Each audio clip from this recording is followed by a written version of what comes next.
తనపై టీడీపీ నేతలు దాడి చేశారని గుంటూరు జిల్లా ప్రతిపాడు నియోజకవర్గానికి చెందిన బీసీ నేత దారం అశోక్ యాదవ్ ఆరోపించారు. గండు నాగరాజుకు వైసీపీ ఐటీ విభాగంలో పదవి రావడంతో మర్యాదపూర్వకంగా అమ్మటి రాంబాబును కలవడానికి వెళ్లినట్లు తెలిపారు. తన కారుపై వైఎస్ఆర్ రాజశేఖర రెడ్డి బొమ్మ ఉన్న కారణంగా కారుపై టీడీపీ నేతలు దాడి చేసినట్లు చెబుతున్నారు. రెడ్ బుక్ రాజ్యాంగం ఏపీలో అమలవుతోందన్నారు. ఎవరిని బెదిరింపులకు పాల్పడినా దాడులు చేసినా వైసీపీని వదిలే ప్రసక్తే లేదన్నారు. నిన్న సాయంత్రం సుమారు 5:30 ప్రాంతంలో మా మిత్రుడు గండు నాగరాజ్కి పార్టీ విభాగం పదవి వచ్చిన సందర్భంగా జిల్లా అధ్యక్షుడు అంబటి రాంబాబు గారిని కలుద్దామన్న ఉద్దేశంతో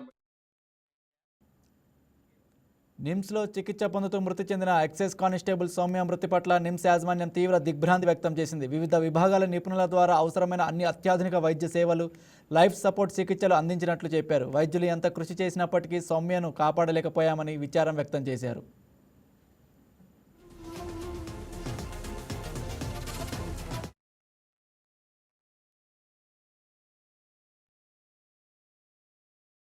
ఈ వీడియో మీకు నచ్చినట్లయితే లైక్ చేయండి, షేర్ చేయండి, మా ఛానల్కి సబ్స్క్రైబ్ చేయండి.